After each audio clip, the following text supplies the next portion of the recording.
Pemerintah menerbitkan aturan iuran data tabungan perumahan rakyat yang mewajibkan potongan 3% dari gaji pekerja setiap bulannya. Meskipun para pekerja telah memiliki rumah, tetap diwajibkan membayar iuran tapera untuk mensubsidi yang lainnya.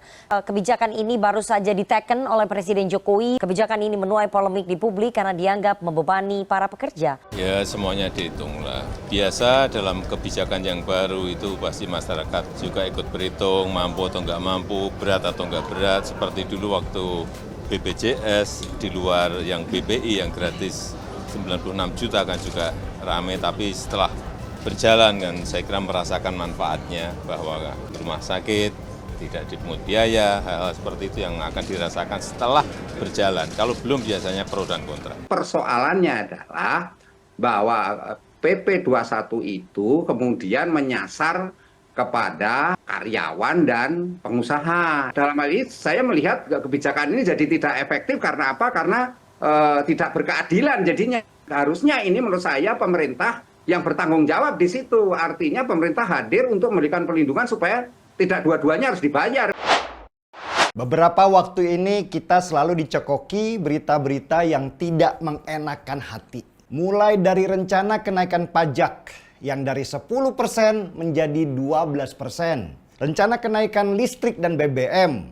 Rencana naiknya harga minyak goreng. Uang kuliah yang setinggi langit. Dan baru-baru ini Presiden Jokowi mengumumkan bahwa pemerintah punya rencana memotong gaji seluruh karyawan. Baik itu karyawan negeri maupun karyawan swasta. Sebesar 3% dari total gaji. Dan dimasukkan ke dalam satu unit bisnis pemerintah yang bernama Tapera atau Tabungan Perumahan Rakyat.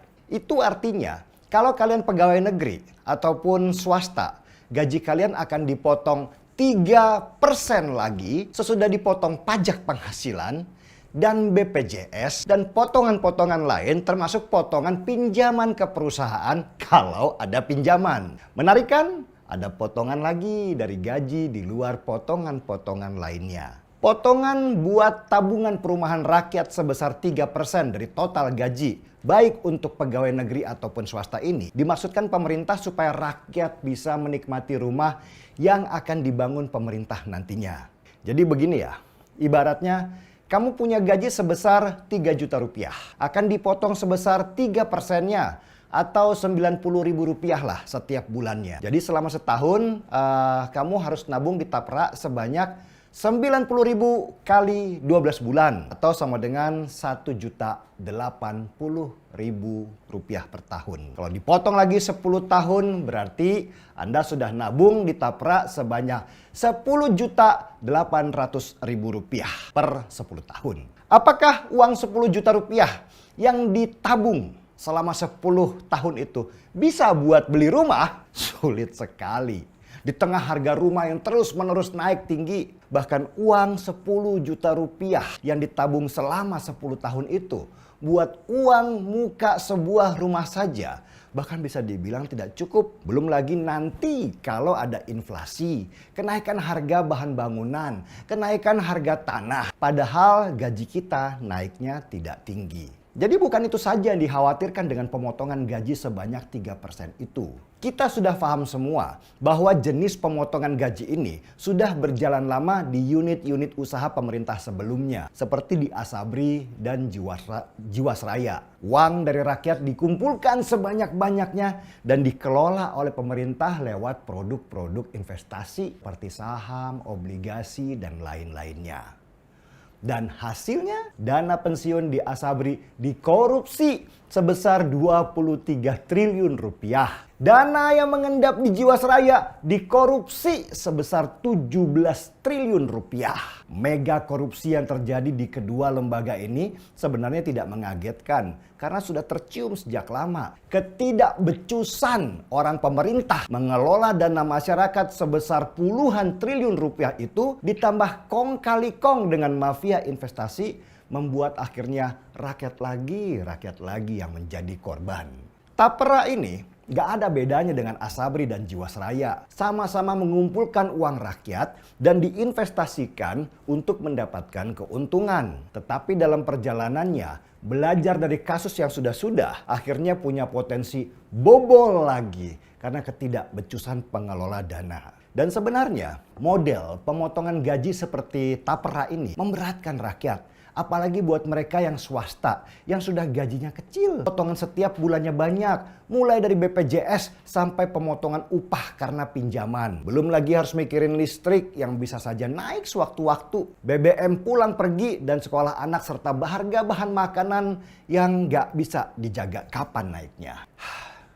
Entah apa yang ada di dalam pikiran pemerintah sekarang. Mereka hanya sibuk memotong dan memerah keringat rakyatnya sampai tetes terakhir tanpa memberikan solusi pendapatan yang lebih tinggi dari sekarang. Tapi kita mau bagaimana lagi? Ingin jadi Indonesia emas tahun 2045 lagi, tapi ada yang cemas dan akhirnya lemas. Ya sudah, mending kita ngopi lagi sambil menggerutu tanpa henti. Seruput dulu kopinya. Presiden Joko Widodo menandatangani Peraturan Pemerintah Republik Indonesia Nomor 21 Tahun 2024 tentang perubahan atas PP Nomor 25 Tahun 2020 tentang penyelenggaraan tabungan perumahan rakyat atau TAPERA. Adapun besaran potongan iuran adalah 3% dari total gaji atau upah yang diterima pekerja ataupun penghasilan pekerja mandiri atau freelance. Persoalannya adalah bahwa PP 21 itu kemudian menyasar kepada karyawan dan pengusaha. Ini kan jadi persoalan, ditambah lagi ada karyawan mandiri, pokoknya pekerja mandiri lah. Ini yang membebani. Karena untuk karyawan saya yakin itu 2,5 ini sudah selama ini sudah banyak potongan mereka itu, sehingga taruhlah misalnya 5 juta UMP Jakarta misalnya, 5 juta diambil 3%. Itu kan berarti 150.000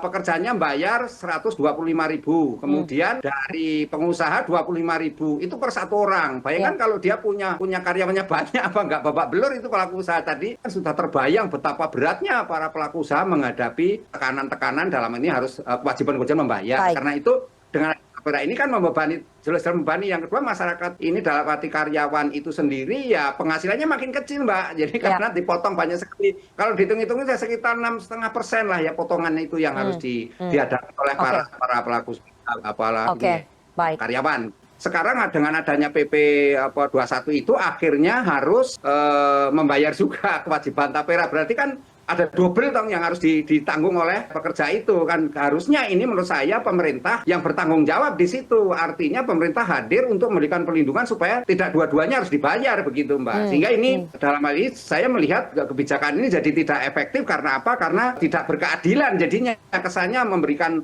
ruang yang cukup besar bagi pekerja untuk membayar dua-duanya, Mbak, ini. Jadi ya dalam hal ini tentu sangat-sangat tidak efektif. Yang kedua, saya melihat harusnya pemerintah itu bertanggung jawab terhadap misalnya yang khusus tapera ini menjadi tanggung jawab pemerintah gitu bagi mereka-mereka yang sudah punya KPR, Mbak, supaya tidak dihadapkan oleh dualisme kebijakan ini gitu loh, Mbak.